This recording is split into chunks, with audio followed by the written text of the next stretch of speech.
Welcome to the January 9th North Houston Space Society meeting. Uh, the plan for this meeting is I have a few opening remarks, and then Greg's going to walk us through the recent space news. And Gary is going to talk about ISS, EVA operations, and the EMU, or like I like to think of it as spacesuits and spacewalks.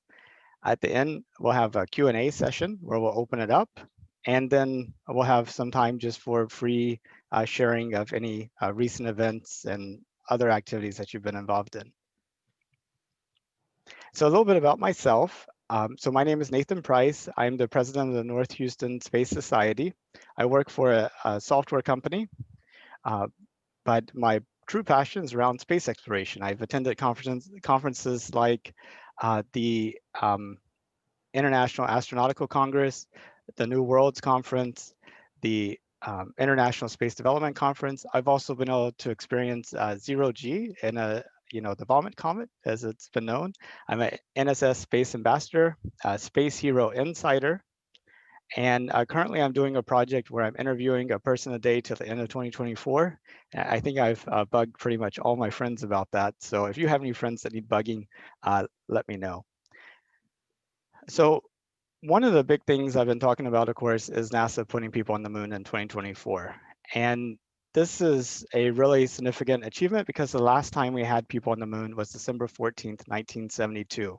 And most of the people I talk to are really surprised to learn that it's been so long since we had people on the moon. In fact, some people think that's where the astronauts go each time they launch from Florida. And so I should tell you a little bit about this project. November of 2019, NASA appointed an administrator who was tasked to actually making us get to the moon. And in order to keep the focus of pushing us to the moon, he had a lapel pin that he was counting down the days to the end of 2024.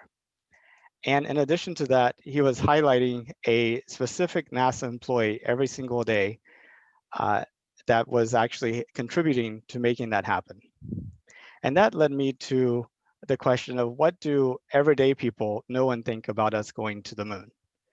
Which led me to interviewing people on the streets of Houston, interviewing people at restaurants in York, interviewing people on the streets taking a smoke break, which I don't think it's on the packaging, but that's another risk of smoking, is that you might be asked what your thoughts of the moon are. Talking to people that just happen to be sitting next to me in the train, people at museums that happen to be at, and then people that just happen to be taking the same elevator carriage at the hotel I was in. With COVID, the interviews had to change. I have done just a couple of in-person interviews. Of course, we had to wear a mask, but most of them since then have been online. Michelle is kind of an interesting person to highlight because she is the founder of For All Mankind, or All Moonkind, rather. And she has been instrumental in getting a bill passed to protect the first footprints on the moon and other artifacts on the moon from further space exploration and development that actually just got passed at the end of last year. Also got to interview people who are driving the excitement around space in the classroom, like Stephanie, and people all around the world like Syed and Yoav actually was involved in the Israel or the Space IL moon mission. So I got to interview him as well. And of course, Scott, who's from the Minneapolis or the Minnesota Space Frontier Society, one of our sister chapters. And this past December, the Houston Chronicle actually did an article as I did my 1-year anniversary. So that was really neat. It gave me a chance to also highlight the North Houston Space Society chapter as well. Now, coming back to the North Houston Space Society chapter, what does 4 mean to you? Well, to me, this is starting the 4th year of the North Houston Space Society. We had our very first meeting January 6, 2018, in my house. And several of the people that were at that meeting are at this meeting. So it's nice to still have y'all after all these years. And the reason I was interested in starting a North Houston Space Society chapter was we're a chapter of the National Space Society, which has a vision of people living and working in thriving communities beyond the Earth, and also using the vast resources of space for for the dramatic betterment of humanity. Some of that includes space-based solar power, the exploration and development, and lots of other things. Worldwide internet access is just one of the things, as well as like weather forecasting and Earth observation. And there's so much happening in space that it's hard to keep up, and most people are really busy in other activities. I see the North Houston Space Society chapter as a way to give people who do other things a little taste of what's happening in space and to keep them updated. And along those lines, in 2018, we had 11 meetings. They were all at my house. We covered lots of things, such as space tourism, the Humans to Mars Summit, the Biosphere 2, and closed ecological systems. We talked about lunar exploration, space law, space architecture, and many more things. And then in 2019, we moved to the library, and we had several speakers that attracted large crowds, including, um, you know, Carl from NanoRacks and Herb, who had worked at NASA for a long time. And we had Trent Martin from Intuitive Machines, which is actually landing a probe on the moon this year, as well as Astrobotic is also landing a probe on the moon. We got to go on a tour this year of NanoRacks. There we got to see the Bishop airlock, which actually just made it to the International Space Station several weeks ago. We got to see the small sat launcher and really learn about the great work that they're doing there.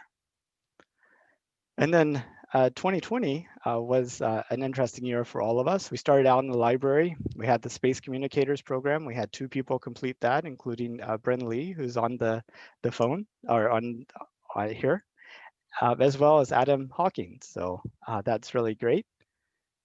And we also had our first elections this past year, and we have a set of officers and directors that are going to help guide the club and help organize it so that we could do more and more things. So we have myself, I'll be acting as president this year. Dr. Greg Stanley will be vice president. Masha Isfan is going to be secretary. Keith Dazat is treasurer, and Dr. Heather Domjan and Stuart Hardwick are both going to be directors.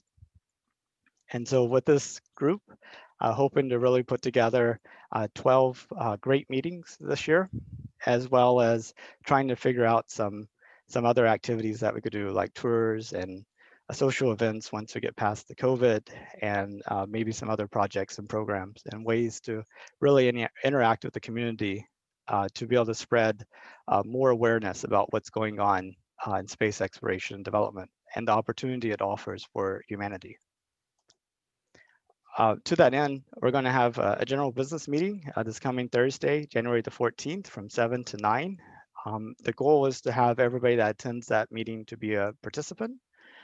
If you're interested in emails, if you're interested in attending that meeting and want the Zoom details, just email me, nathanprice@gmail.com for the contact details. So some of the things that we plan to do is, of course, plan these monthly outreach meetings, talk about other projects and programs and tours and events, kind of formalize the member sign-up process so we have a clear way to distinguish who should be a voting member and who is just kind of a casual participant, and do some of the mechanical things of the club, like figure out how to set up a bank account and our accounting systems and communication systems and things like that. And then anything else that we could do to help promote space in North Houston. So feel free to join us, sign up for an email list, which you can do at northhoustonspace.org. Also, I would highly recommend you join the National Space Society. There's a link on our website to do that. And this will help you connect with other people that share this vision and help to support programs to educate and inspire our communities about what's possible in space. And together, we can generate interest and understanding and actually make these dreams of a spacefaring society happen. Just a reminder, this meeting is being recorded and we're going to publish it on YouTube, the northhoustonspace.org, Facebook, and other places. Also, after the meeting, feel free to direct people to our northhoustonspace.org to find out or to watch this meeting and some of the previously recorded meetings. By default, the video is turned off. If you want to turn on your video, you'll notice in the bottom left-hand side, there's a place to actually start and stop video. During the first part of the meeting, whenever we have the speakers talking, we've made it so that you can't unmute yourself. Towards the end of the meeting, we'll open it up so that you can ask questions and we can have a more interactive discussion. So that was my opening remarks. Now we're going to switch over to Greg Stanley. And Greg, I'll let you take it away.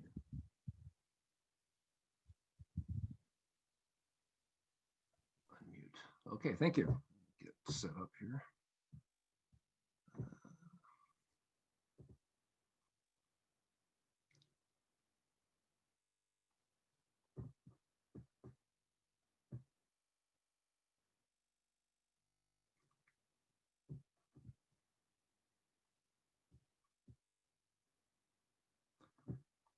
All right, so space news as of January 9th, 2021. I'll start off with really some updates on previous things that we've talked about. A big one being the lunar sample return mission from China. That was in progress when we last talked. They did actually return their sample to the Earth. That was on December 16th. It turned out to be about 3.8 pounds, a little bit less than they'd hoped for, but still pretty close to it. This included samples taken both from the surface that they scooped off with the robot arm and also some drilled samples. They had originally planned on going down as far as 2 meters, about 6.6 feet. They stopped at a foot because they hit a heavy layer of slate. They verified that with their onboard ground piercing radar too. They only had a limited amount of time because the lunar night was approaching. They only really had a couple days to be on the surface. So they decided not to spend more time doing that. So they stopped at a foot, but at least they got the samples down 1 foot. Now these are significant, even though it's only 3.8 pounds, and the U.S. probably brought back something like 600 or 800 pounds over the years. The Apollo samples that we brought back were all from a region much, much older, thought to be about 3.5 billion years old, whereas this area is thought to be much younger, more recent volcanic activity in particular.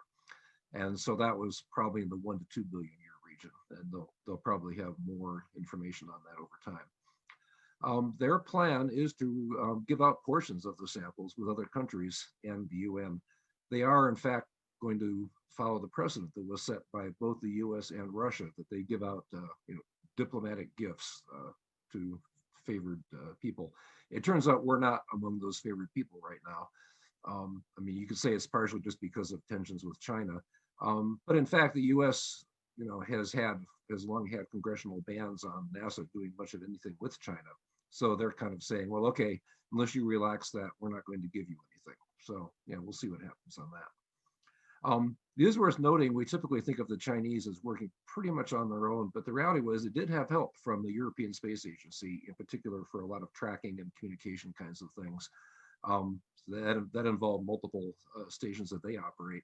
They had help from Argentina. There's actually a ground monitoring station there, and some other countries as well. So they did actually, in fact, have some international participation in this. We talked about the details of this mission before with the orbiter and having a lander that landed, took samples, and a sender that went back up, met with the orbiter, brought it back to Earth, and shot it back. But we talked about all that last time. I won't repeat that this time. So anyway, it's a pretty significant, achievement. Really, only 3 countries have done this now. The U.S. And Russia being the others, actually managed the soft landing, the sampling, and the return to Earth. I'll also give you an update on asteroids. We talked also last time. We had talked about the Japanese mission called the Hayabusa 2. This is one that did actually, in fact, return the sample as of the last meeting, but there was no real information about what happened. Well, the slight update is, keep in mind that this is a half-mile wide asteroid. It's carbonaceous, meaning carbon bearing, probably a lot of organic material. So really pretty interesting in terms of looking at the early history and, and life supporting chemicals in the early phases of our solar system. This thing was launched on December 2014. So it was a 6-year mission. So what happened? They had, first of all, it's the first gas sample that's actually been taken in deep space. They got that, of course, it was gas that came off of the surface and from beneath the asteroid. Remember, they had dropped 4 rovers at different times onto the surface. They had blasted a crater so they could get at some of the material underneath the surface. So the gas represents both of those areas. They're still analyzing it. There's really not much to report on that, other than the fact that it's back and they're analyzing it. They do know that there's black sand grains in there, probably, again, indicating carbon-bearing material, but they haven't really completely opened it up yet. They're obviously being pretty careful with this very small sample. It turned out it was more than they'd expected. We were expecting about 100 milligrams, and it may be close to a gram, but again, they're not really sure because they haven't opened it up. Their plans, as we were talking about with the Chinese on the moon samples, their plans are to share some samples with 6 scientific teams in various parts of the world. I'm pretty sure we are included in that one. We've long had a very cooperative relationship with Japan. Kind of interesting on this one, there's a parent craft, which is the one that's shown down here on the left-hand side that we talked about last time, that went out there, dropped the rovers, shot off the explosives and so on, picked up the samples, brought them back to Earth. That took a total of 80 pounds of propellant. And that's pretty impressive when you think about it, going all the way out to the asteroid belt, coming back, dropping off the samples, but they still have 66 pounds of fuel left. So they're going to go back out to the asteroid belt again. They're going to pass one and do the best they can to look at that. But then they're going to go and orbit another one in 2031. So they're getting plenty of use out of the spacecraft. The propellant there is xenon. It has ion thrusters, so that says they, it doesn't take a whole lot of fuel to travel vast distances in the universe. You do need power, and they managed to do that just on solar power. They're a solar-powered craft. They have lithium-ion batteries to store it when, for some reason, they're not getting enough sun. But it's basically just solar-propelled. So they're getting around. And this really brings up maybe a discussion topic here about, there's some lessons from this and other recent spacecraft, thinking about what does all this mean for a space-based economy, a future space-based economy. I mean, there's several things we can say from this and other missions, like our missions to asteroids and Mars and so on. One is we've really repeatedly demonstrated that you can build craft that operate for a long time in space, which is a pretty hostile environment. You can perform complex tasks like excavating and sampling, blowing holes if you need to, and operating with autonomy. Various craft have to have various levels of it, but the distances are so great that it takes a long time to communicate, and you pretty much have to have certain things being automated. So typically, as in the case of this probe, there's high-level commands that are sent, to do this or that task, but a lot of the details are still handled just with local computing and actions. And as I said, of course, a major lesson here is that these craft can go huge distances for really very little fuel. Once you're outside of the gravity wells of the planets, and that's the key thing. I mentioned it was 80 pounds of fuel. That spacecraft weighed a little over 1,300 pounds, so the size of a really small car, like an Isetta or something. That was to get the craft out to an asteroid and back, drop off a sample, and then start the second mission, which is heading out to 2031. But there's some caveats on this. It takes a long time, and of course, very careful orbit planning. This whole mission, as I said, is it's 4 years to get out there, 2 years of work, a couple years back. So time is a major constraint. It's not just distance, it's time. And it turns out maybe time is the more important one, especially if you're talking about people. We just are too impatient. But part of this, by the way, of course, is that you have to do a lot of waiting around. When they finished doing the samples at that asteroid, they didn't just immediately come home. They had to hang around for a year or so. I mean, not a year or so, but it was something like that. Because the windows to actually get just the right orbits to get the gravity assist from planets, it might take long waits. And that was the case for them. So taking this a little further, oh, and I should mention, by the way, that that second mission where they're going back out to meet up with an asteroid in 2031, that's going to require the gravity assist of intersecting Earth's orbit 2 more times, even just on the way back. So this is why these things take so long. So if you have a space-based economy, it may be possible to think about having the asteroids involved in that. But the key thing is it's going to be, realistically, is going to mostly be an automated operation. The planning and the transport in particular, are just much longer timescales than most people are used to. Now, it's not really, on the other hand, it's not out of reach. We do have projects that take this long. I mean, most of the space programs take a long time to get going. Building large dams, building offshore oil platforms, these kind of things, they take similar kinds of timescales. The biggest difference is the transport alone just takes so much longer. So in particular, you're not going to be having pilots for routine exchange of goods. You're going to have people in space, but an awful lot of what goes on if you're developing an economy will involve the exchange of goods. People aren't going to be involved in that. They're going to be at either end, and everything will be automated in between. It just has to be. The economics just don't favor it. There's the wait for the people, and in particular, the amount of life support equipment it takes is just going to probably make it uneconomical to really involve people in that. Not to mention the fact that people will simply just get bored waiting around, taking 6 years to make a trip. Another way of saying that is that space freighter captain is not likely to be a real job. That just isn't going to be happening. There may be some longer term implications here.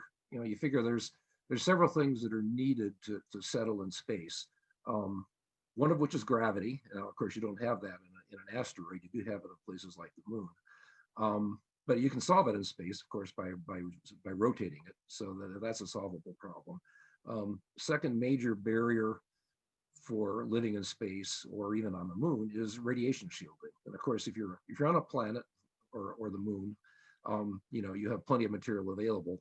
But it turns out, well, there's material available on the asteroids that may actually be feasible, especially for settlements when you get further out beyond the orbit of Mars in particular. So it's not really something that's completely out of the question to think about getting that material, because moving it, is something that can be done if need be. So it's just interesting to think about these things. And there actually weren't quite as many things happening. So I'll go back to have another round of unimportant space news. We've done this before. So revealed, the ashes of the actor who played Scotty on Star Trek. Turns out those were smuggled aboard the space station back in 2008. But obviously some people knew about this, but apparently it was not widely known. So actually his ashes now have orbited the Earth 70,000 times, gone 1.7 billion miles. He actually had expressed a wish to have something like that, and so he got his wish. It's kind of funny. This apparently stimulated some discussions about smuggling in general in space. It's not something you normally think about, but the US and Russian astronauts actually for almost since the very beginning of space programs have been smuggling things aboard space stations in particular. With the Americans, it was, more things like sandwiches and that sort of thing. And nobody really cared that much about that other than just the weight. The alcohol, though, that's a different issue. Officially on the International Space Station and probably on the Mir space station before that, alcohol is prohibited. The claims are for 2 reasons. There's an obvious one. Well, of course, you don't want people being drunk and doing something stupid, but there are also issues of concern that, well, maybe it'll damage electronics. I think that's a little marginal, but it's something to think about. One I hadn't really thought about that was brought out was, well, people worry about the toilets. Are you going to have trouble with too much overuse of the toilets? Again, I find that hard to believe that it's a really serious concern, but people actually cite that as reasons for prohibiting alcohol. And that's why you end up having smuggling going on. The Russians apparently are the masters of this. Turns out,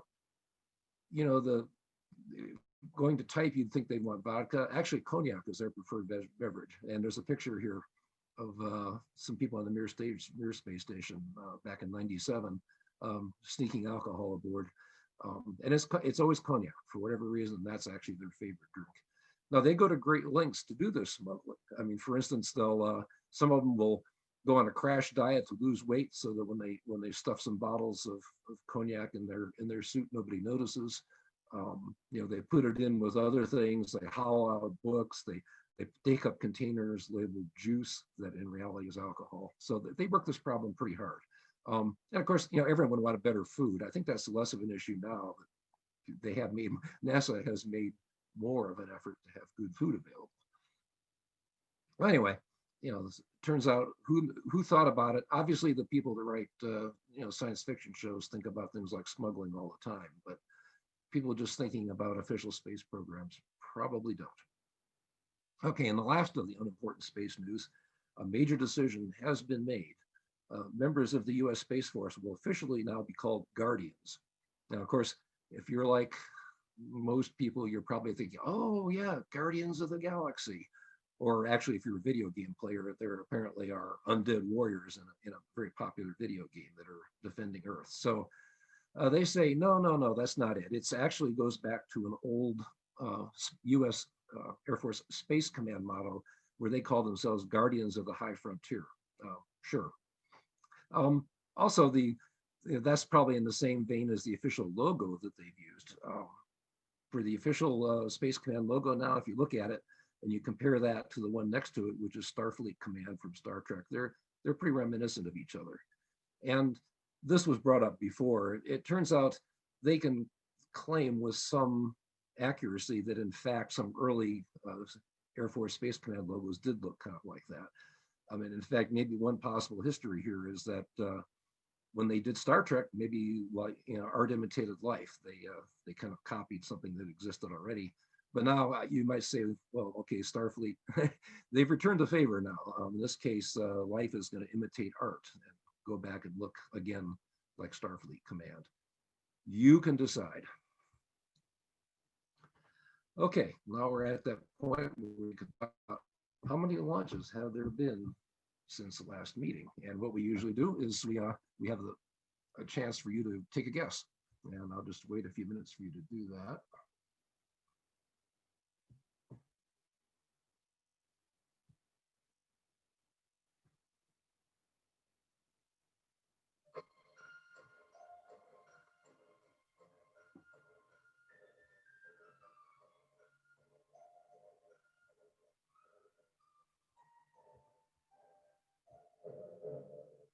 Okay, so it looks like we had quite a few people thought it was less than 5 or 6, and then we had the other extreme of 11 and 12. Well, turns out the people who guessed the up in the 11 and 12 region were the ones that were right. It was a relatively slow period, but not that slow. So let me move ahead here. 1, 2, 3, 4, 5, 6, 7, 8, 9, 10, 11. Looks like 11 was on the money. I'll just mention a few of these. A lot of them are kind of routine. One was actually, well, in fact, where that picture came from. Sometimes the Russians are pretty good for these really dramatic looking pictures. This is one of their new heavy lift rockets. They had first tested it back in something like 2014, and then there was just nothing until this year. Now they're finally getting going on this thing. But this will replace their old heavy lifter, which is called the Proton M. Let's see. Another interesting one is Rocket Lab. They're that company that started in New Zealand and actually still does all their engineering and launches from New Zealand, although it's now officially an American company. They're back in business. They're launching some radar satellites. These are small, as is this next one, a new one, the one called Rocket 3.2. They're kind of both of these companies kind of follow a SpaceX mentality of fast iteration, think in terms of betas and numbered software releases, that kind of thing. Their test launch was from Alaska. It failed. What's unique about these people is that they can set up a launch site anywhere in just a couple of days. Where they normally launch from in Alaska is just a concrete pad with nothing else. And every time they do a launch, they just bring the stuff with them, set it up in a couple of days, and they do it. So the competition in the small rocket area includes Rocket Lab, includes this Astra company, and actually Virgin Orbit. There you have the launching from a plane kind of things. Firefly and Relativity Space. These are the companies that are involved in the small launch market, which is getting bigger and bigger. There's a lot more CubeSats being launched. Some of the newer constellations for communication satellites are involving very, very small satellites. And so it appears that there's a pretty good sized market for these companies doing the small launchers. Another thing we've talked before about OneWeb, they are another internet service provider that's competing with Starlink. They're a little different in that their satellites they're still low Earth orbit, almost. They're almost up to medium level. They're up higher, quite a bit higher, so they need fewer of them. They came back from bankruptcy. Remember, they had gotten bought. What happened is finally their assets got bought out by actually basically the British government and an Indian private company. And they're working together. They're planning on going back to the original plan of 650 satellites, each of them about 300 some pounds. And so they've gone back to launching, and they launched the first of them actually on a Russian craft. Now this one and the French military reconnaissance satellite is kind of interesting. These are both being launched by Russian craft out of French Guiana, which is Latin America, Central South America kind of area. So yeah, the French military is depending on the Russians to put up their military satellites. Let's see, Falcon 9 was used for a classified one. The Chinese, they have these rockets called Long March, but their Long March rockets span everything from little tiny rockets to giant ones. So it's not just one type. This particular one, 8, is a new one. That's a medium lift kind of thing, and they put up a bunch of stuff.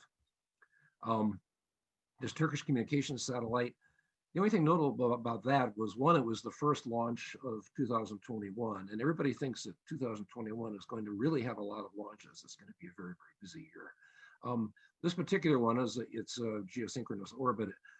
One thing that's interesting is they said because of the fact that they have much more efficient ion engines now for their thrusters, this thing will last a lot longer than your typical satellite. So there's a whole new generation of satellites going up that everybody expects will last a lot longer, mainly because they won't run out of propulsive fuel. To give a look back at the year, since we're talking about launches going to orbit or in deep space, in 2020, who led? Well, actually, the US did by a slight margin in terms of number of missions. Now, it's a little funny to start counting missions because, some of these things are just launching small satellites to low Earth orbit, which takes a whole lot less power than it does to get even one big heavy satellite up to geosynchronous orbit.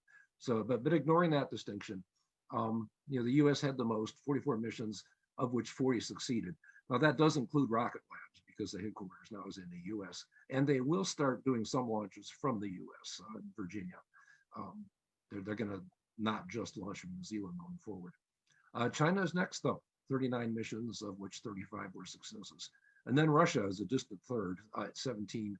All of theirs succeeded, including this one actually includes the 2 launched by the European Space Agency in French Guiana. The Europeans themselves, meaning the European Space Agency, 5 missions. And then you have the bit players right now. Japan's kind of a bit player in terms of the number of missions, but they're really punching above their weight in terms of doing things like these missions to asteroids and that kind of thing. Even Iran, they had 2 missions, one of which was a success, and Israel too. In sum, there are about 114 launches, of which 104 succeeded. Now, comparing that to last year, it's about a 10% increase. They had last year was 102 attempts, 97 successes. It is interesting. So this tied 2018 had the most orbital launches since 1990. So if you go back way back in the early days of the space race, there were a lot of more launches. We haven't surpassed that yet. But since then, 2018 was the biggest year, and at least we've matched that. I think 2021 will probably exceed that by a fairly substantial number. It is kind of interesting that there were the most number of launch failures since 1971. Not a huge number, but I guess it reflects the fact that we're willing, these are not human for the most part. Most of these launches don't involve people. We're willing to take risks. You might say that's you might say it's a SpaceX influence. They're quite willing to, to experiment rapidly, fail if need be, and learn from the lesson and move on. Okay, any discussion or questions? Yeah, I'll go and make it so people can unmute themselves. I had one. I didn't realize there were so many launches in 1990. What was going? I guess it was just the end of the space race or something. I didn't really go back and look, so I'm not sure. But people just generally say that the space race period was a really busy one, and once that ended, it was even really past the peak of it. But I don't know why. Do you know what the number was in 1990? No, Oh, no, I didn't actually go back and look. Sorry. no trouble. I was just curious in how much more we had to do to get there. Yeah, I suspect it's not too much more. It'll be hard to count because we have so many of the relatively small ones. Although then again, you go back and you look at the earliest rockets. We're sending up things like Sputnik. I mean, these are things you could hold in your hands. They weren't very big either. So in some ways, we're going back to those early days. Those were low Earth orbit and small satellites as well. Any other comments or questions? I have a comment. Yeah. You mentioned James Doohan. Chris Doohan, by the way, the son of James Doohan, played the role of Scotty in the free online series Star Trek Continues, which ran, I think, for about 8 episodes. Oh. And I've seen him on a panel with other sci-fi actors at Comic Palooza or Spacecom. I think it was Comic Palooza. And John DiOrio, who was also at the event, and we made some presentations on space planes and other space-related topics. StarTrekContinues.com is where you'll find the show. And it's pretty interesting. I mean, they have new actors, and some of them are pretty good. I mean, some of them are pretty good in the fact that they resemble the original actors. And the dude that plays Kirk is quite good. And I just recommend checking it out. Yeah, of course, there have been some other fairly popular shows like The Expanse in particular, has been cited by a lot of people as being pretty interesting and really kind of highlighting a lot of the issues, especially with, of course, the political kind of issues that eventually will show up as people diversify into different kinds of worlds or the asteroid belt. But even just realistically trying to treat some of the issues of how long it takes to get from one place to another, what it takes to do the mining and so on. The technology of the future we'll see how far we can go. Yeah. Cool. All right. Well, I think we're probably right on schedule to get going with Gary here. So let me introduce him. Now, many of you, of course, know him. You might say he's an alumni of our chapter, but now that we have Zoom, he can't really escape us. So we're welcoming him back.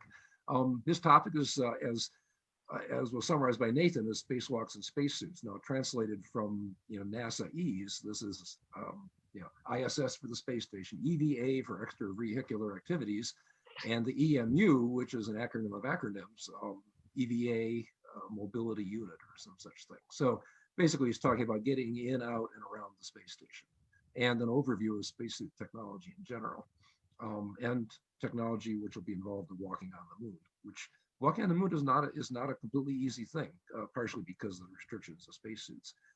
He's exactly the perfect guy to talk about these kind of things. He's been heavily involved in spacesuits and other kinds of issues.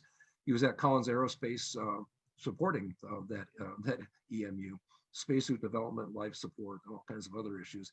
He's worked most of his career in a variety of aerospace companies, including, besides Collins, also including Boeing, Hughes, ITT.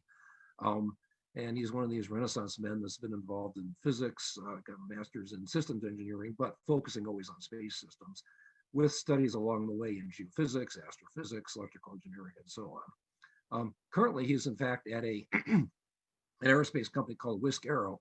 I'll let him describe that in his spare time here, but let's just say that the next time you finally manage to call an air taxi, he may be the guy that helped get you there. So with that, you can either thank or blame me. What? Well, I appreciate the introduction, Greg. Thanks so much for inviting me, Nathan.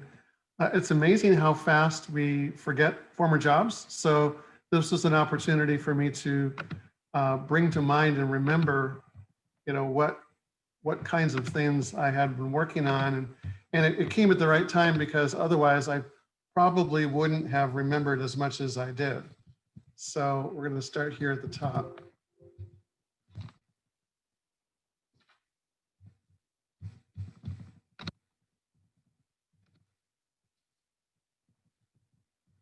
And do you see the screen okay? Great. Okay, give me a thumbs down if you're not seeing it or you can't hear me, and we'll try to make it better. So when Nathan asked me to do this, he said, we were talking about another topic. He said, why don't you do something on spacesuits? He used to work on those. And I thought, well, that sounds a little boring, Nathan. Are people really that interested in spacesuits? And he said, well, maybe if you tell them a little bit about how they're used on EVA and what can go wrong, that will spice it up a little bit. So hopefully this is the spiced up version that has some details on what happens during an EVA and what can go wrong. So outline wise, I'll give a little bit of history on EVAs, go over what is an EVA mobility unit and how does it work. But I want to focus most of the talk on how are these things used during an extravehicular activity during a spacewalk, and what can go and what has gone wrong with spacewalks. What happens before a spacewalk to prepare an astronaut, and what happens after a spacewalk in terms of restoring the equipment. These suits require a lot of maintenance, and so they're obviously something that they weren't designed really for being on the ISS a long time. They were designed for the space shuttle. We've managed to adapt them over the years to ISS operations, but going forward, there's going to have to be a lot of incremental changes in these before we can be walking on the moon and on Mars.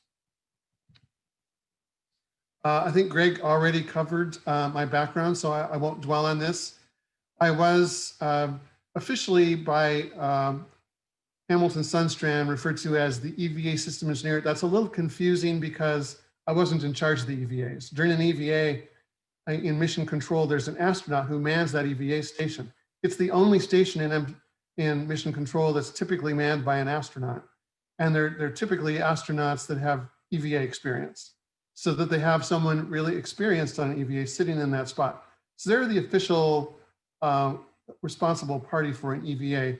But from the Hamilton Sundstrand, Collins, United Technologies point of view, it was my responsibility to make sure the EMU was working.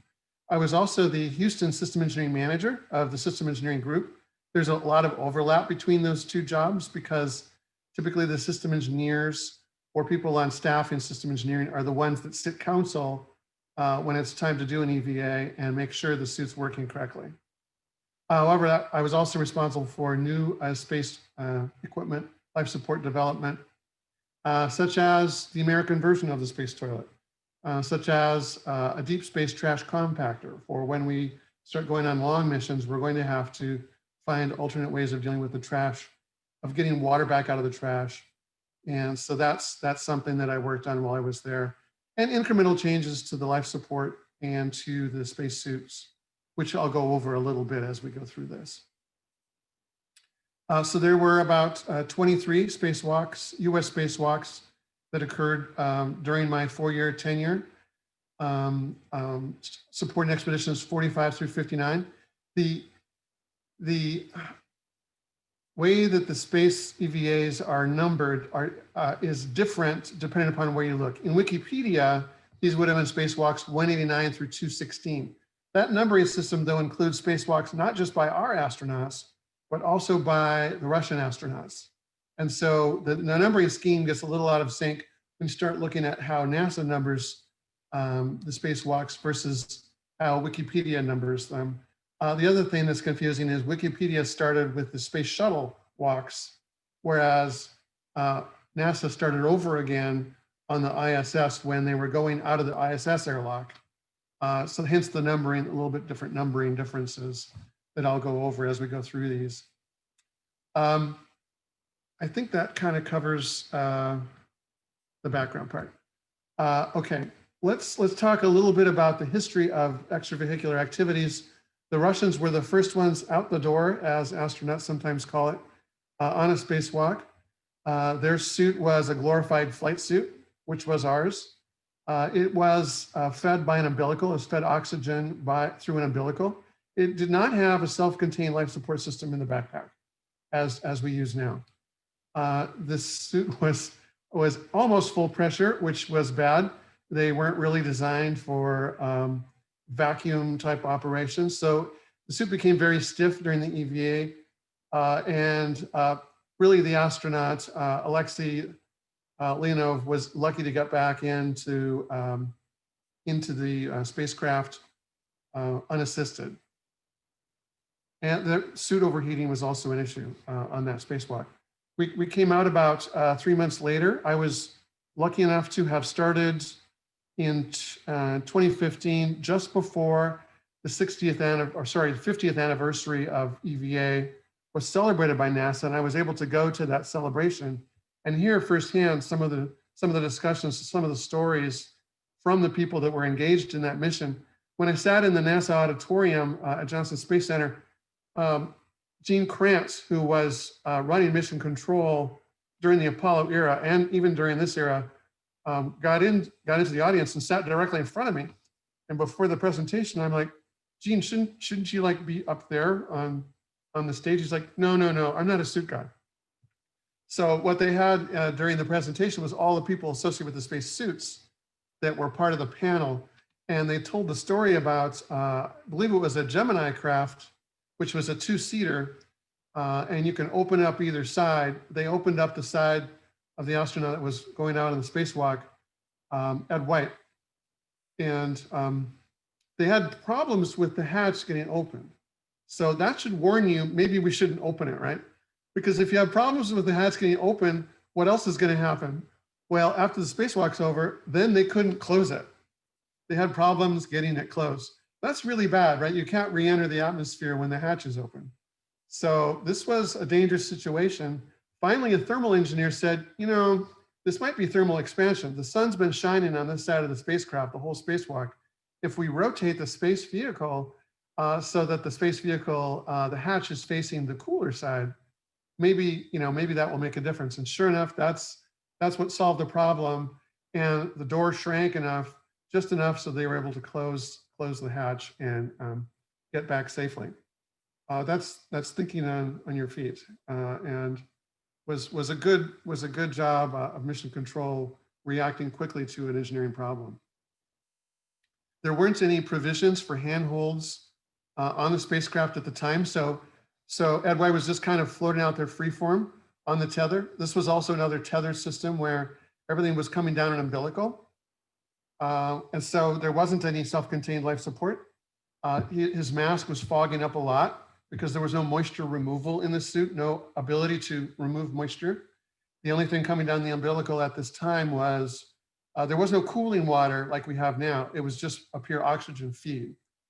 So I think they learned a lot from that. We really didn't know what we were doing. The guy was spinning around uncontrollably. He did have a gas maneuvering unit, but it only had enough gas in it for 20 seconds. So it worked great for 20 seconds, and then it stopped working. And so, after several minutes, I think it was a maximum of 20 minutes that they finally called him back in. We learned a lot from those early spacewalks. We learned the suit needs cooling. The suit needs its self-contained oxygen. And really, you want handholds and tethers in order to hold yourself to the spacesuit. Otherwise, you're just going to be flailing around with no handholds and no way of attaching. So all those things are reflected in the EMU, stands for Extra-Vehicular Mobility Unit.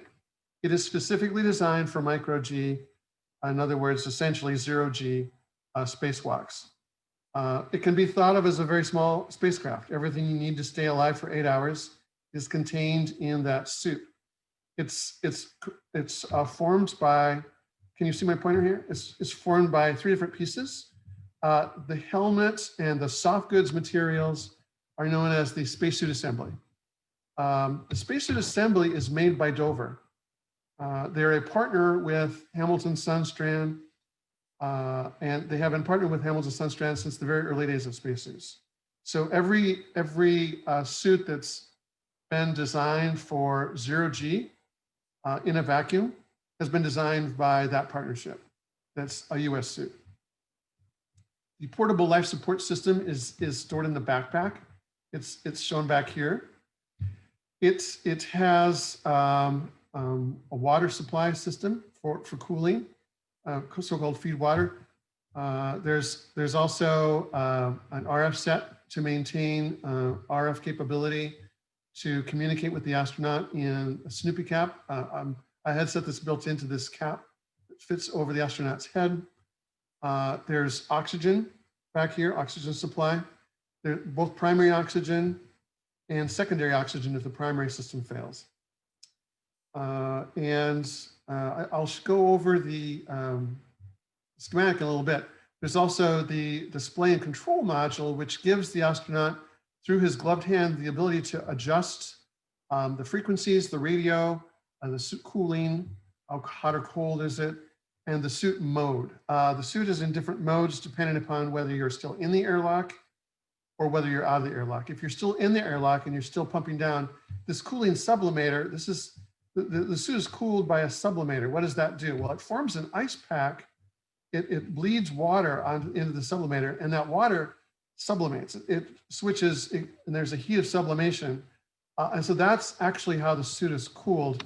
It's basically the evaporation, the direct evaporation of ice water into ice vapor.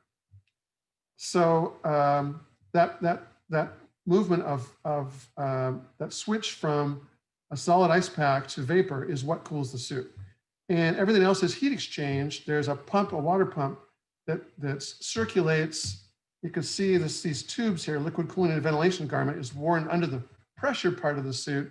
That is what keeps the astronaut cool. And so that is all part of what this portable life support system does, is it pumps that cooling water through the astronaut. You might ask, where is the heater? The heater is supplied by the astronaut. The body heat of the astronaut is the only heater, aside from some small electrical heaters in the gloves that were added later. The only heater for this entire spacesuit is the astronaut himself. So hence the joke that sometimes NASA engineers refer to the astronaut as a portable space heater. That's literally true for a spacesuit. They provide the portable space heater that makes the suit warm. This is a schematic. Let me see if I can hide the thumbnail video so I can see. Yeah, so I can see the whole. How does EMU work? As Ted Stevens might have said, it's a series of tubes. Some of the tubes supply oxygen. Some of the tubes supply air through the oxygen system through the vent loop. And some of them supply feed water that keep the suit operating. Some of them supply cooling water loop, and some of them provide for condensate return. Typically, as an astronaut, this main part of it here represents the spacesuit assembly. Here's the helmet. This box over here represents the display and control module. You'll see all these valves. These are the valves that the astronaut can adjust.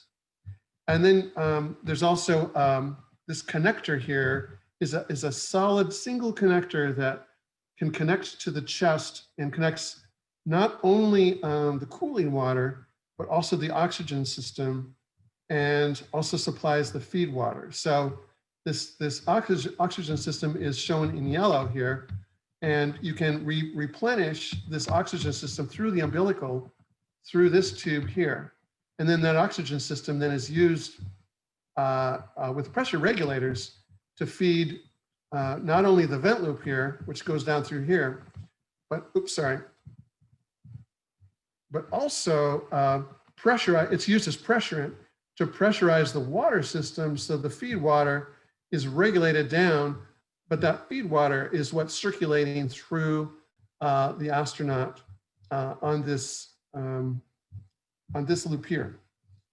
So that feed water is going through your sublimator and is being cooled by your sublimator, as is the oxygen supply. It is also being cooled through here on the vent loop. There's a lot going on here in this diagram, but I want to point out specifically the center of the action are these three circles: this circle, this circle, and this circle. These are all built off of one motor. This is called the fan pump separator. It's a fan that blows air through the vent loop on this one. It's also a water pump that pumps the cooling water through the spacesuit. And that same motor also supplies the water separator, which is a centrifuge, which spins the air, the return air that's coming back from the vent loop, which is full of the astronaut's sweat. That is separated out so that the water does not build up and it doesn't wind up in the helmet drowning the astronaut. You'll also see this DIB here, DIB B. This is the drinking bag. So, and it has a little valve here that as the astronaut loses moisture through his sweat, he's able to replenish that with a drinking tube. And that drinking tube is available to him off to one side. So whenever you need extra water, this holds almost a quart of water. He can replenish his moisture with this drinking bag. It is a lot of work, a lot of metabolic work to go on an EVA. There's a lot of struggling because it feels very unnatural. All movement is very unnatural. So you're always, even no matter how well trained you are, you're always overcompensating for moving things, and you're always fighting that those urges, and so that results in a lot of muscle strain, and so it's a very high metabolic rate activity to go on a spacewalk. That metabolic activity also results in a lot of CO2. There are CO2 filters that are used, and I think it shows right CCC right here, or MEDOX canister. It can be a lithium hydroxide or MEDOX. MEDOX stands for metal oxide. Lithium hydroxide canisters absorb the CO2 and then have to be thrown away.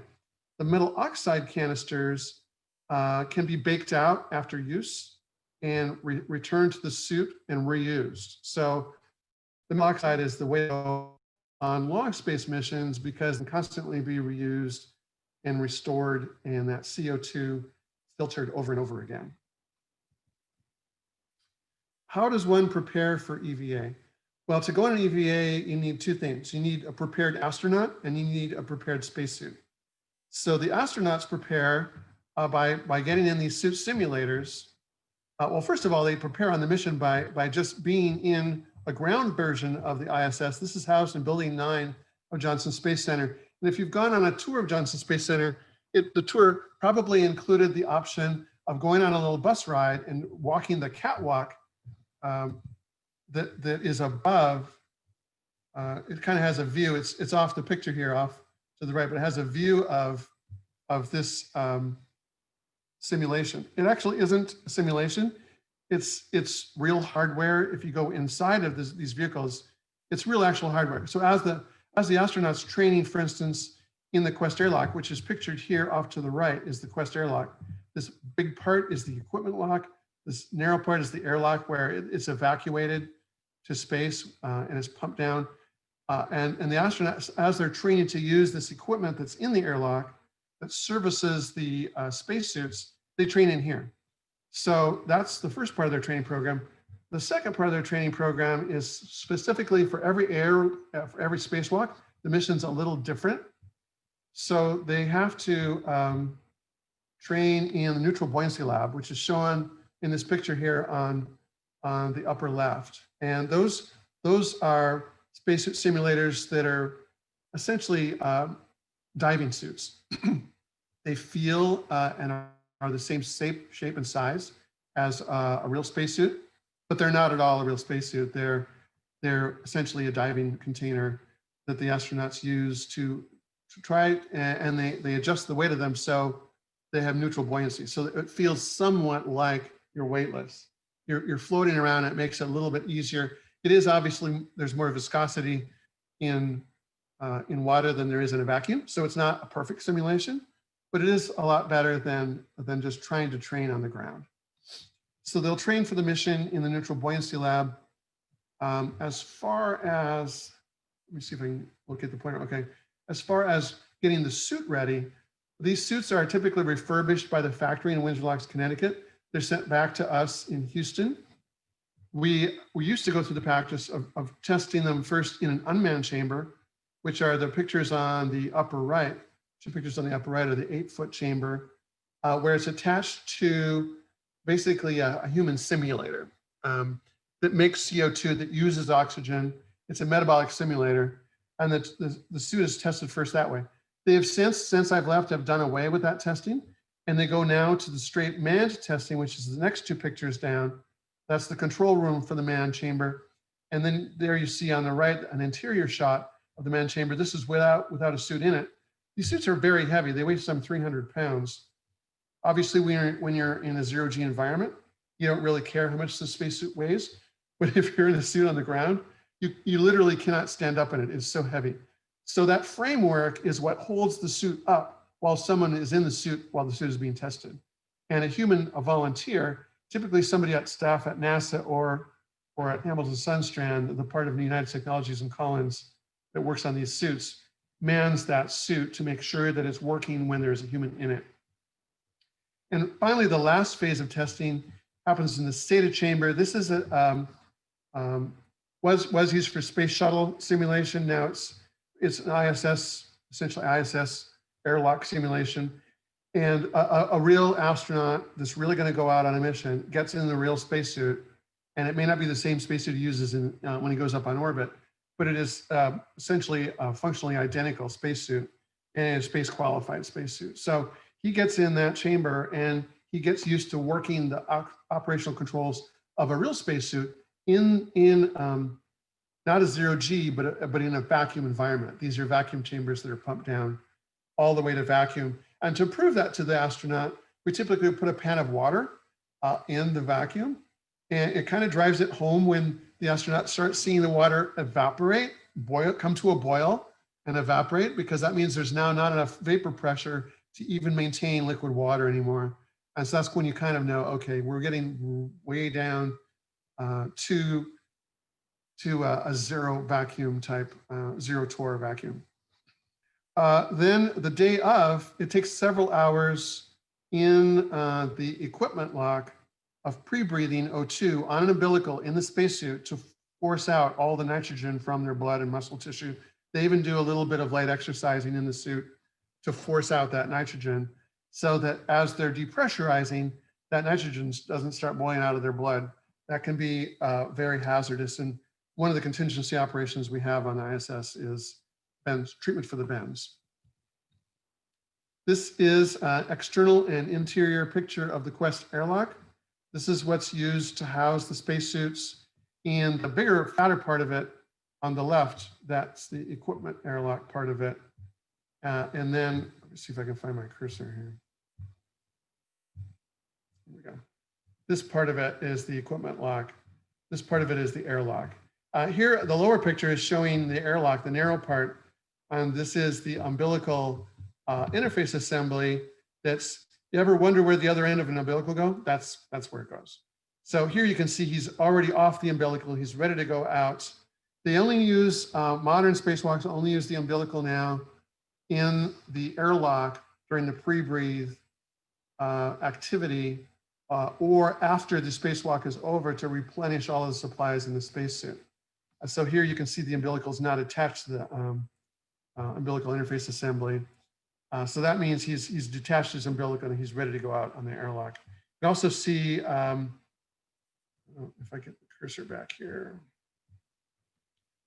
you can also see kind of this hodgepodge on the front here.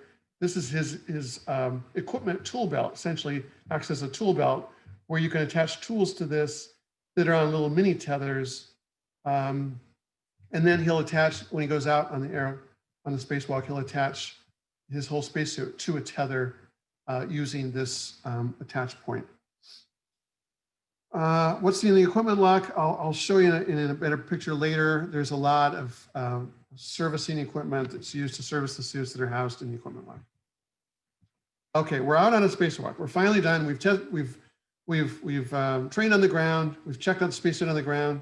We've checked out the spacesuit during pre-breathe. Everything's working. He goes out the door. He doesn't go out the door by himself. There's always at least 2 astronauts out the door. This is for safety's sake, in case one astronaut loses visibility or his suit stops working. He gets help from the other astronaut. Okay. Let me see if I can move this cursor without flipping to the next page. So here you'll see this reel. This is a reel, and here's a cable, and here it's attached to his belt here on the spacesuit. There's a couple of good places to attach these tethers to. These are not umbilicals, these are tethers. So these are essentially cables. These tethers are cables that make sure the astronaut's cabled to a firm spot on the ISS, external ISS structure at all times.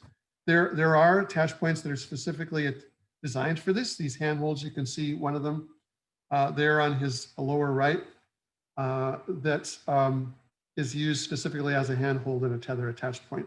Those are located all over the external structure of the ISS.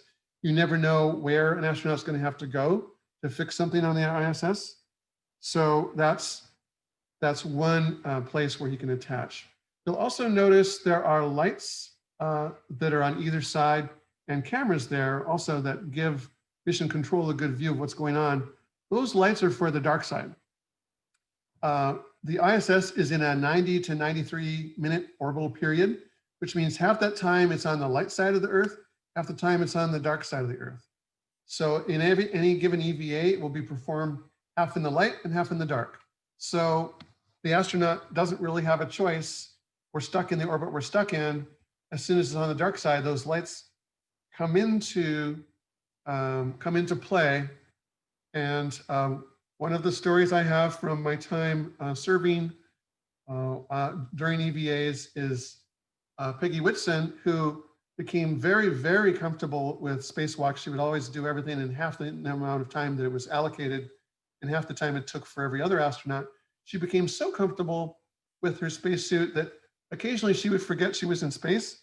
And one time, one of her lights on her helmet went out. So she just took her a gloved hand and she banged her gloved hand against the helmet to get the helmet light to relight, hoping it was just a loose wire. Of course, that's not recommended because that's a pressurized part of the suit. And it's a 1/3 atmosphere. It's a pure 100% oxygen, so they can tolerate 1/3 atmosphere. That's still holding a lot of oxygen in the suit. And if you spring a leak in that glove, that can lose pressure for the whole suit. So we had to write a ticket afterwards that was labeled, "Please do not use a glove as a hammer."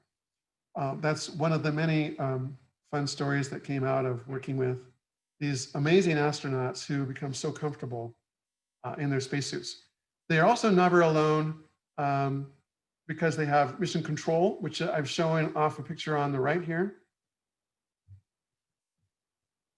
Up here, there's an EVA spot where an astronaut who's been on an EVA before is in constant communication with the astronauts. If something's going on where he needs help, he will get on a different loop, not talking to the astronaut. He's the only one that's allowed to talk to the astronaut and mission control. He talks to the backup crew. And for anybody who's been on a tour of mission control, the mission control center is actually on the second floor of the MCC building. On the first floor is this mission evaluation room. This is where the real action happens. This is where the people get to yell at each other and throw paper.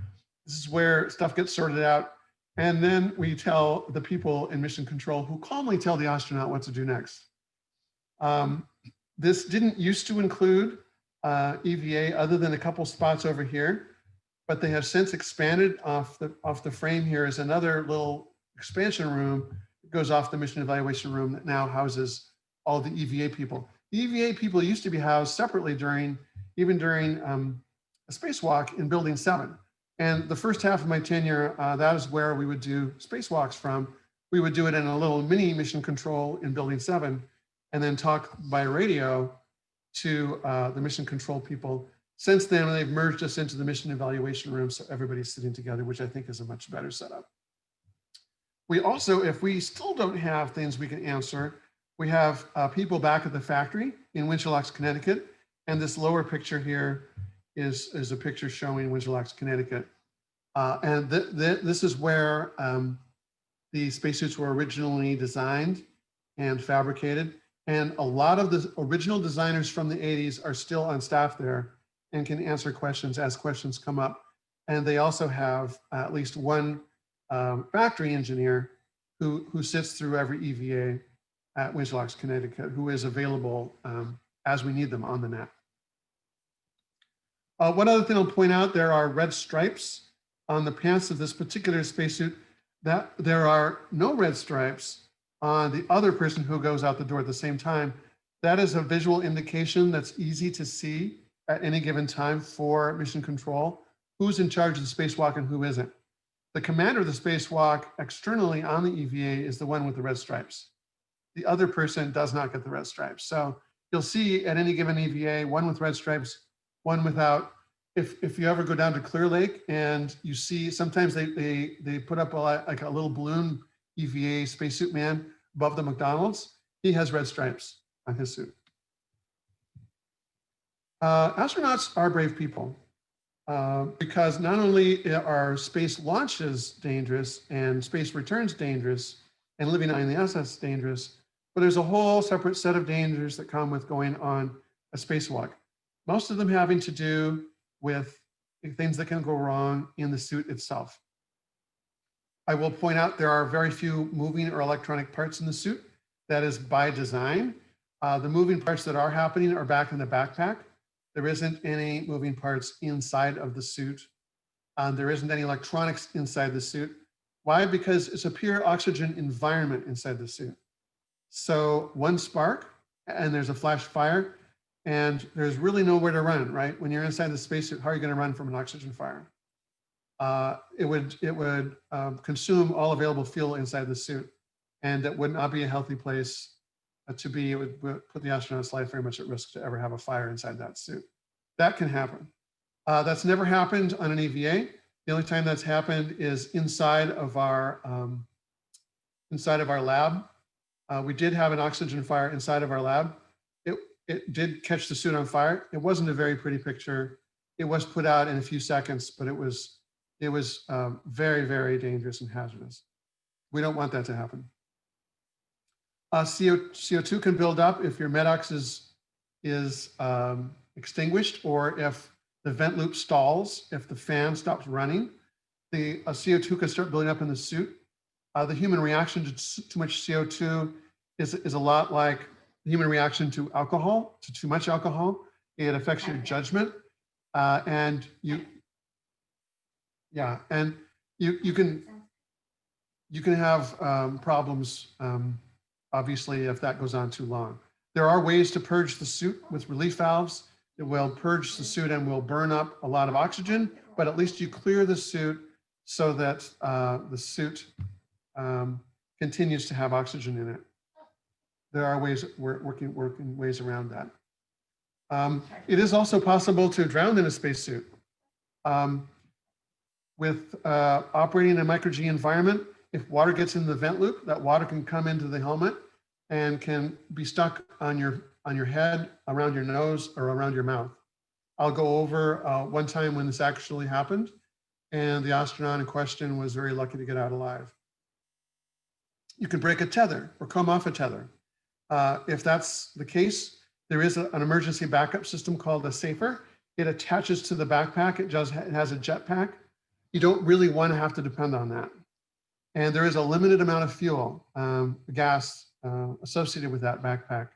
So you want to stay tethered to the spacecraft at all times. If there's a micrometeor strike and you happen to be unlucky enough to be in the way of a micrometeor, that could punch a hole in your suit and punch a hole in you. And that could be very hazardous during a spacewalk. It could wind up being fatal. Already talked about the bends. Can also overheat if the sublimator fails or clogs, or if the water pump fails, the suit emergency immediately starts overheating. And so you have to come back to the airlock immediately. If the bypass valve gets stuck so that you can't bypass the sublimator, it can also get too cold. You need to come back to the airlock immediately. There is some videos on what happened during EVA 23. I'm not sure I can get the audio to work, but maybe if we have time afterwards, I'll go back to one of these links and we'll play the video for you. If not, you can go back and watch these videos.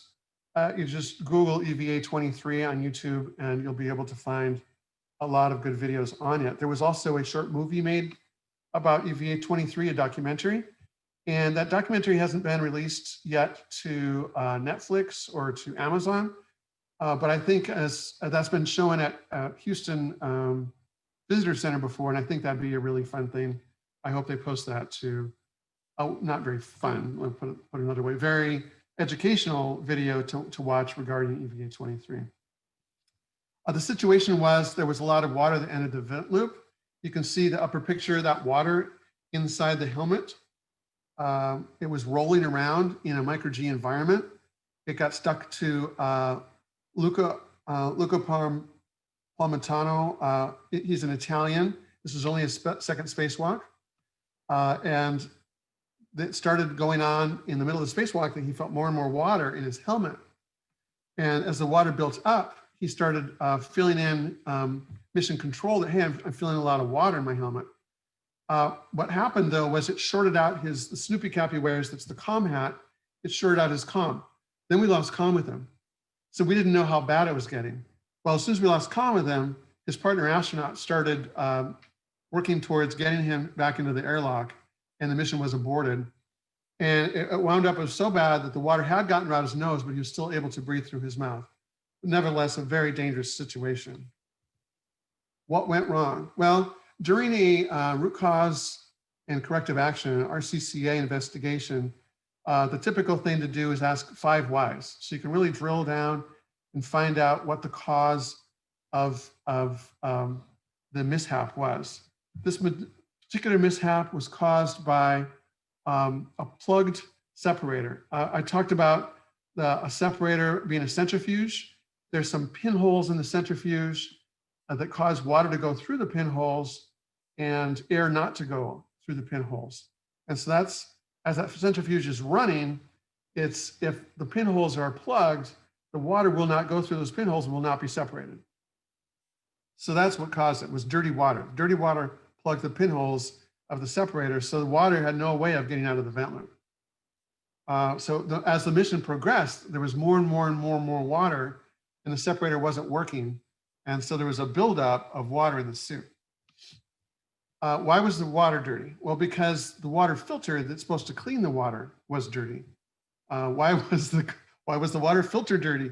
Because we sent it up dirty. We sent up a brand new water filter dirty. We didn't know that it was dirty, but we sent it up dirty. It got dirty because of ground testing of the filter. And it was ground tested. The ground testing made it dirty because we're using plant water right out of Clear Lake, the Clear Lake drinking water. It's just treated as drinking water. It's not treated to be pure enough to run a water filter test.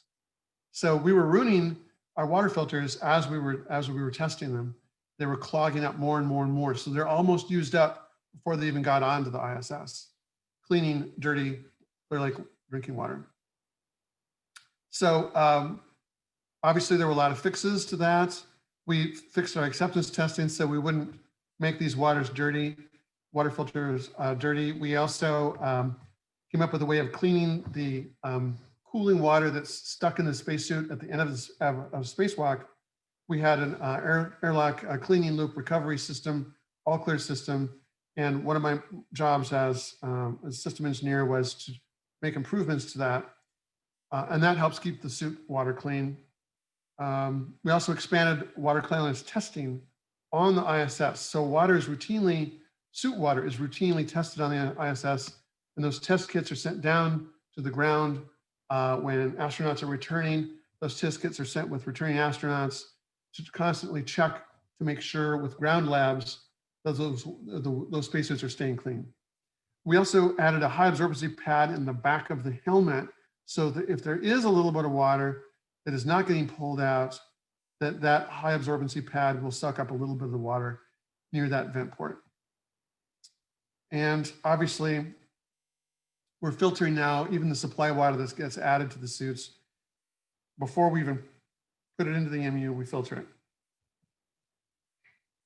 Okay, you've gone in your spacewalk, you're coming back in.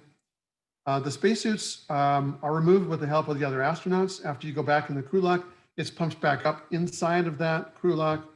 And as soon as it gets to a third of an atmosphere, 1 atmosphere is atmospheric pressure on ISS. Then they can remove their spacesuit. They hang it up on this rack. If you see the lower picture here, let's see if I can get my cursor. That rack is what attaches to the spacesuit. And once you attach that backpack to that rack, then you can start taking apart the spacesuit. You typically release the pressure in a glove. The glove, because if you try to take the helmet off first, it can pop off. It can hit the astronaut's nose. Whereas if there's a pressure difference on a glove, it just lets the air seep in on a glove. So you'll always see when they're removing astronaut spacesuit, they remove the gloves first and then the helmet second. and then they'll take the trousers off, and then the astronaut will come kind of shimmy out of the top half. The hard torso assembly is called a hut, because there is a shell, a fiberglass shell that's part of that hard torso, and they'll get out of it that way. There's a lot to do with the suit afterwards. It's usually the astronauts that are left on the ISS that get stuck with the job of topping off the feed water with the fluid pumping unit. That's a pump that pumps water through the umbilical, and it's attached here in the equipment lock. Remodeling that FPU has been an arduous process that's still ongoing. They also put the metal canisters in a bakeout oven, and they also recharge the batteries. The batteries that are used to power the spacesuit. Obviously, those batteries need to be recharged. There's a battery charging assembly here that's shown on the left, this BCA, and there's a battery storage area, this BSA, that are used to service the batteries. The EMU cannot be used as a walking suit. The feet on the EMU, for one thing, are made to attach to points, firm attach points. They're not made to walk on the surface of the moon. It's also a little bit heavier than you want to carry even in a lunar environment. And it's also doesn't have the range of motion, and it's not made to be abrasion resistant. It turns out that lunar regolith is extremely abrasive.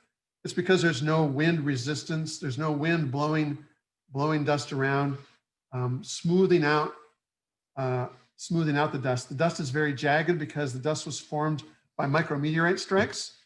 So it's also very unhealthy to breathe in because it's jagged enough that it looks like fiberglass or asbestos materials.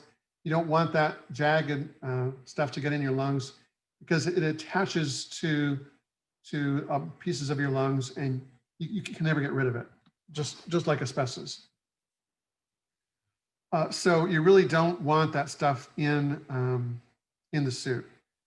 So these suits are going to be rear entry. You won't enter them from the bottom. You'll enter them like you do on a Russian suit from the back. That hatch on the back will open up, and you'll be able to climb into the suits that way, and hopefully climb out so that there's a sort of regolith dust barrier inside of the airlock. So the suits will be on one side of that barrier, the astronaut on the other side of that barrier. And hopefully we'll be able to get into these suits and still have a dust barrier inside of the airlock. I'm not sure all the details of that have been worked out yet. I think that's still very much an ongoing design issue. There's also going to be a very different cooling. It's called membrane evaporative cooling. They're going to be testing an evaporative cooler can work in 5 torr environment, which is the environment that Mars will see. So they will be using the moon to test out Martian cooling, evaporative cooling. It's not a sublimator like we have in the EMU. So that's another difference. And this, I think I already discussed, range of motion will be a little bit better in these. They'll need to be even better for Mars. They're expecting a lot more outdoor activity to go on day to day in a Martian environment. They'll also need to be more reliable. We will not be able to send these things home for repair. They'll need to be more maintainable and more repairable. The suits that are, the EMU suits that are on ISS right now were never intended to stay on orbit. They're always intended to be returning with the space shuttle. So we'll obviously need a much more serviceable design for the moon and for Mars. I discussed sublimators won't work on Mars already. There's too much pressure on Mars, but membrane evaporators will work. So you can go water membrane evaporative cooling, called so-called swimmings for suit water membrane evaporators. And those are under development. They have been in test now for a number of years, and they'll be tested in space flight on the moon, probably first on orbit, then on the moon. They also need to be abrasion resistance. Discussed the abrasive nature of regolith. Martian soil is also very abrasive, and it's also toxic, so we'll have to find ways of cleaning these suits. Summarizing then, EMUs need a lot of care and maintenance. They're only good for EVAs. They won't be working on the moon. We'll need different suits, walking suits for the moon and for Mars. That sums it up. I was able to put this together because this all used to be export controlled, but NASA about 3 years ago released our data book as not export controlled any longer. So I was able to put this together, really the first time a public presentation like this with this much technical detail has been built. And I want to thank NASA for having the foresight to release that data book to the public. That's been very helpful in putting this talk together. This whole entire talk, with the exception of the 3 pictures that are coming up, has been put together with publicly addressable material that's from the internet. So we can release this to anybody. You don't have to be a US citizen, and you can post this to the internet. Also want to thank Anna Castagnata, former staff member who is still working at Collins Hamilton Sunstrand. She helped me correct this and check my work.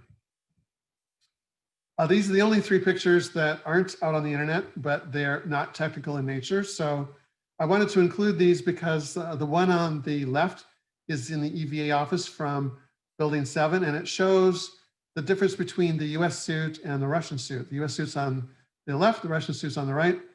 The bunny ears are not standard for these suits. This was because they were celebrating Easter at the time. Also, as you walk through Building 7, every day when you walk into work, you'll walk down hallways that show pictures of all the astronauts that have been on EVA. They're all pictured. Every single astronaut that's been on EVA has a portrait on the walls of Building 7 to remind you who's depending upon your suits every day. And then in my lobby at Hamilton Sunstrand, now Collins, is an EMU mock-up. And so it's a fun place to pose for pictures there. I'm posing with prodigal son Andrew, who's returning from a long absence. And so it was fun to introduce the spacesuits to him. I think that sums it up.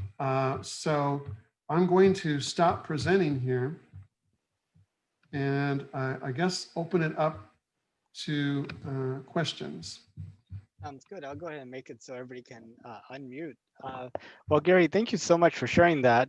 I've always interested in your spacesuit work, and it's great to finally get a little bit more in depth into what you've been doing.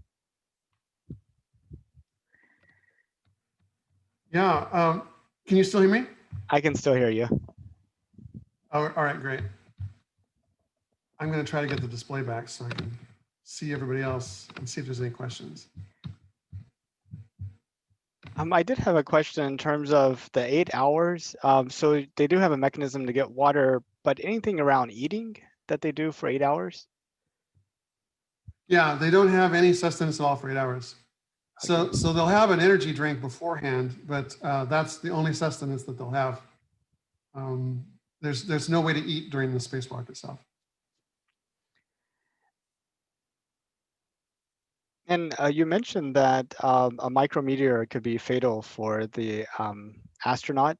I was wondering if the risk on sort of the, I was wondering if the chances of running into a micrometeor was more in the path of travel, and if there was some benefit to being kind of on the opposite side of the craft so that the ISS is. Yeah, they can't, right.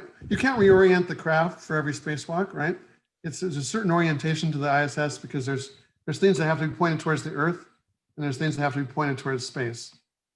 So depending upon where on the ISS the astronaut has to go, they just have to go to that location. So they're not always protected by the ISS. However, the probability of being struck by a micrometeorite during the spacewalk is extremely low. It's like a 6 sigma event. So it's considered an acceptable risk. It looks like someone has a hand raised. Nikita has her hand raised, yes. Yeah, thank you so much, Gary, for the talk. That was really nice to hear about exactly how the spacesuits are going to work in space. I did have a question. So you mentioned in your talk that more than one astronaut, steps out of the door, and sometimes you have a red stripes on one astronaut and not on the other, so you can distinguish between them. So it comes to my notice that it's really important for the astronauts to be aware of each other and the status of each other within each other's suits. And then when you were mentioning the concerns of maybe water filling up in someone's suit, is there a way that astronauts can maybe gauge the other person's health just through their suits, like signaling from one suit to another without verbal communication? Let's say one astronaut is by some chance choking, but the other one can know the humidity levels or something like that. Yeah, it's a great idea. The current EMUs don't have any capability to do that. Everything's sent down to mission control, and mission control has to interpret the data. There has been talk about on the XEMU, a sort of a heads-up display where in the helmet, the astronaut can maintain and monitor his own suit. As far as I know, there wasn't any plan of sharing that data between suits, but I think that's an excellent idea. Oh, that's awesome. Thank you. And how long does it take for something to go down to mission control and let's say back up to another astronaut? It's milliseconds. The rule of thumb is it's 1 nanosecond per foot travel. That's the speed of light. So it's Wow. unnoticeable for the ISS. You will notice it if you go all the way up to, it's only 200 some miles above Earth. You will notice though a significant delay if you go all the way to geosynchronous orbit, which is 22,000 miles away. And if you go all the way up and all the way back down, that turns into a quarter second. So that sometimes if you ever hear a satellite phone with a delay, that's what's going on with the satellite phones is you do wind up with significant delays. So of course, when we're talking to astronauts on the moon, that's even further away, there'd be a very substantial delay. And so it's on the order of several seconds in that case. And so that will be more important than ever that the astronauts communicate with each other and with any mission control that's on either an orbiting platform or on the ground on the moon. Thank you. And I see Ian also has his hand up. I think if you have a question, just go ahead and put your hand up and we could just call on you in order.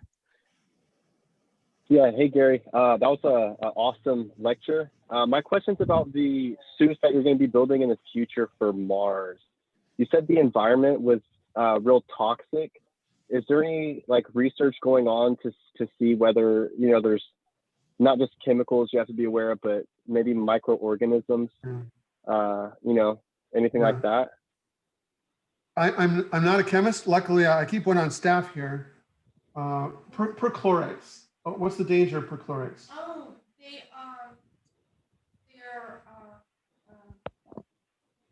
they blow up. They blow up? Yeah, I'm so sorry.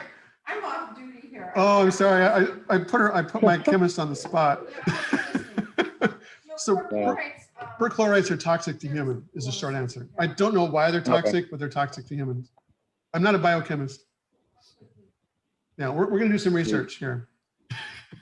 But they do contain significant levels of perchlorates. You don't want to ingest that. So you want to clean off your suits and you don't want them entering your space hab. Yeah, oxidizers. Mm-hmm.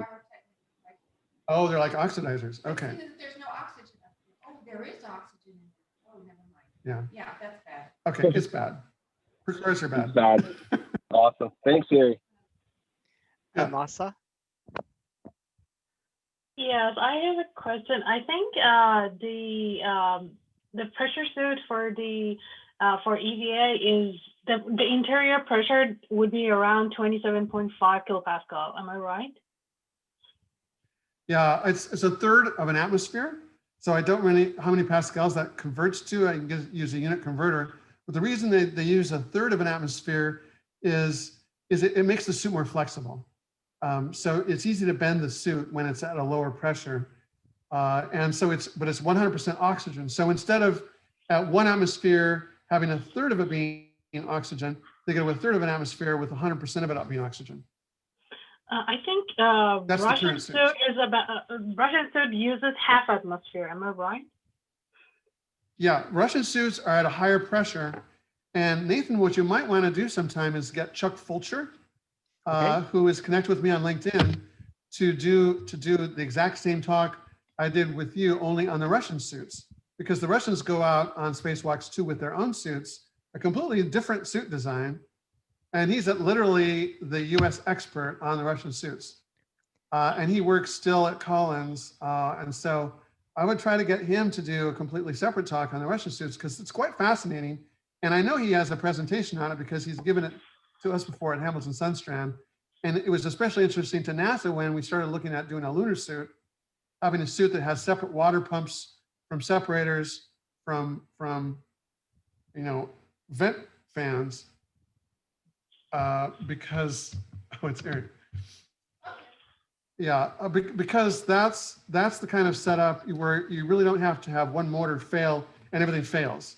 So they're set up more like that, where there's different pumps for everything, and there's redundant pumps. So it has a lot more redundancy than US suits. Is Chuck based in Houston? Yes, yeah, Chuck Fulcher is based in Houston. Oh, awesome. Maybe we could get him into our in-person meeting sometime later this year. Yeah, you should totally wait for an in-person one because it's really cool. He has a great pitch. Oh, Yeah, that would be great. Thank you. Couple more hands.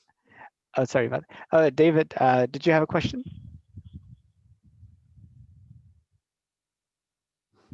I'm You're not being able muted. to hear him. Maybe he's still on mute. Yeah, there we Yes. go. Here we go. Trying to make sure you didn't have noise here.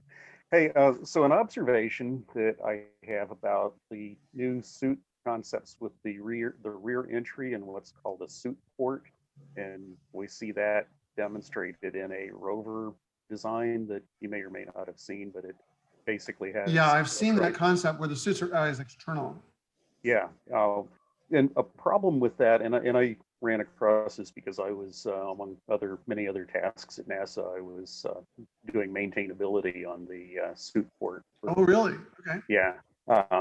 One real interesting problem that hasn't really been thought through, I don't think, really well. So this is a challenge that people still could figure out a way to solve for lunar bases and lunar settlements and all that. Is how do you maintain the spacesuit when it's on the outside and you're on the inside? And you have wear in the suit. You have the suit maybe needs some servicing on the outside, or maybe you just need to replace it and put a new one out there. Well, if it's out there and you're in here, externally, right? How do you do it? I guess robotically, possibly with robotic arms. Possibly. I'm guessing. I mean, I'm really. Because you need to get in the suit to get outside to service the suit. So it's a catch-22, right? Yeah, it really is. And we do a space settlement design competition that NSS is a sponsor of, and we'll have scenarios set way in the future where you've got hundreds, maybe thousands of people in a settlement, and it's probably likely that they would all want to have their own suit. So then the other problem is you end up with a suit port for every suit that you've got. You've got all these pressure penetrations. Yeah. So that really is kind of a problem that the students don't. I don't know the answer to that. I know they have looked at. Yeah, the students don't really. Airlocks for lunar have. Yeah, well, the students often don't see that, and they just say, "Oh, we're going to do a suit port." Well, and if you have to evacuate, well, the last person needs to get out, and I think you're probably going to need some help from the inside to get somebody into that suit. Yeah, so you need to bring them in, I think, to work on them ultimately, which means a much bigger airlock and potentially an airlock with a contaminated portion and an uncontaminated portion. Mm-hmm. And then if you need to work on the contaminated side, you'll have to at least mask up and have some way of decontaminating yourself coming back from the contaminated side. Right. So I think we're going to be looking at airlock concepts. Yeah, that I think is probably the best thing to do with what we've got with the suit port now, is to have kind of a temporarily pressurizable garage that may or may not have to be pressurized most of the time, but you could close it off. You could go in and pressurize it, put a honey suit on, and go out and work on the suit in a pressurized atmosphere. And there may be air showers associated with filters, like they use for clean rooms. But I've seen those concepts too. Do an air shower before you unsuit and make sure that all the dust is brushed off. So there might be really simple fixes like that. And I've been away long enough where when we finally had the go ahead to look at that, by then I had left. Yeah, well, likewise, I retired before we got to any of that kind of stuff too. But yeah, those are some challenges that I still see with that. For sure. But anyway, I just kind of comment on that. I think that's an interesting area that people could go work on, that maybe on here that want to find new challenges and things to work on. Sure. Looks like Ian may have another question. Yep. Hey, Gary. So I thought that the spacesuits were kind of a one-size-fits-all missions, but you're saying, just for the EVAs, some suits weren't really meant to go on actual EVAs, and then for Mars, we would have to have a different type of suit. Would we also have to have a different type of suit for when we have astronauts landing on like asteroids or meteors? When they're doing missions in that category?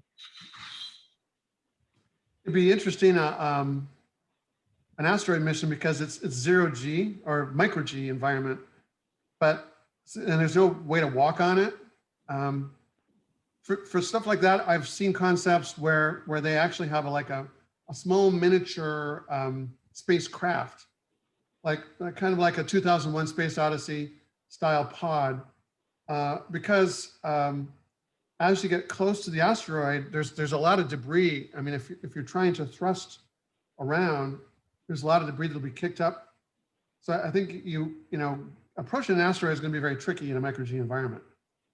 And I've seen actually video footage of asteroid approaches. Probably Greg Stanley knows more about this than I do, where they touch down, they kick up a lot of debris, and then they capture that debris, and that's one sampling method of sampling an asteroid, right? But it's going to be a really tricky mission in terms of a manned mission to an asteroid would be really hard for that reason. He also brought up the suit sizing, and there's a joke among female astronauts that there's 3 sizes of suits. There's medium gorilla, large gorilla, and extra large gorilla. Those are the 3 suit sizes available. They were never designed for women to use, sadly. So a lot of women make do with the medium gorilla size, but they were not sized for women. So it's really unfair, right? We want to fix that. Yeah, and especially the with other problem was with the Russian on suits, EVA, those were right? huge, right? Yeah. And if 2 are on EVA, you need 2 mediums at best.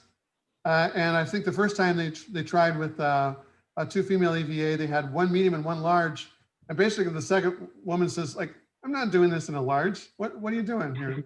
So that's stuff that can go wrong on vacation. I happened to be in the Italian Alps skiing when that whole thing came up. So I was kind of glad I was on vacation at the time. Nice. It's the stuff that can go wrong when you're away. Sweet. Other questions? Well, that might do it then, but I really appreciate this chance, Nathan. It was a good refresher for me too, while I was putting this together. Yeah, thank you so much. And I should share out the information about our next meeting. And let me do that real quick. Okay. Let me move this out of the way. So next month, we're going to have Brett Hofstadt come and talk about kind of his work in terms of inspiring children from an early age about space and space exploration.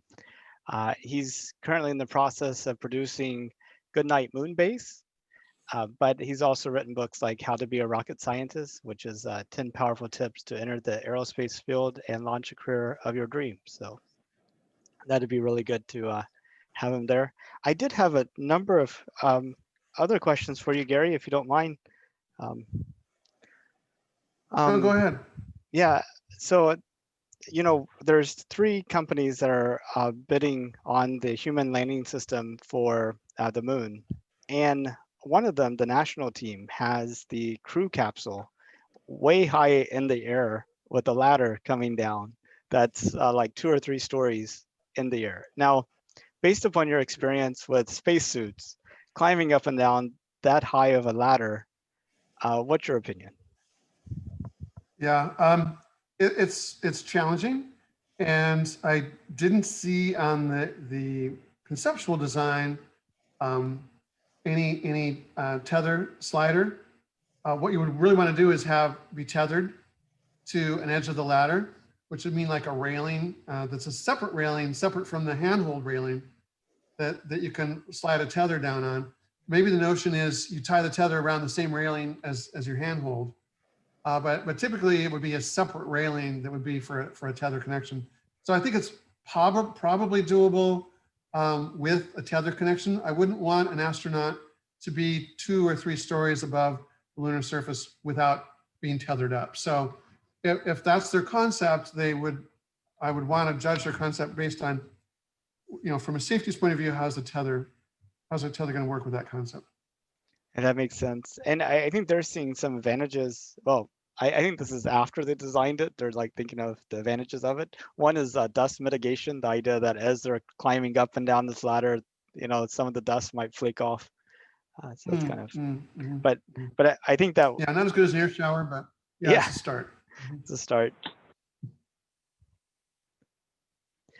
Well, very good. Did anybody have anything else they wanted to share, space related or otherwise?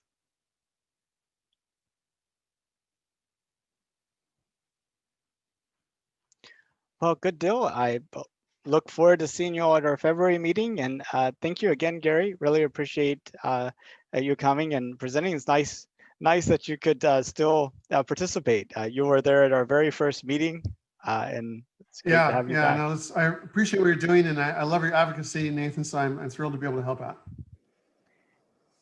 Oh, great. And Greg, you were also there at that first meeting. And thank you so much for doing the monthly space news. So really appreciate that. Been a lot of fun. Long trip. Well, good deal. Well, we'll go ahead and end it here. Thank you all so much. Y'all have a good rest of your day, and hopefully we'll see Starship SN9 do that test flight this week without the same ending as last time. Okay, thank you, Nate. Hope for the best. Thank you. Thank you. Have a great weekend. Hi. Thanks so much. Bye. Thanks, Nathan. Thank you, Nathan. Thank you. Bye. Good program. Yes. Thank you, Uncle Kent.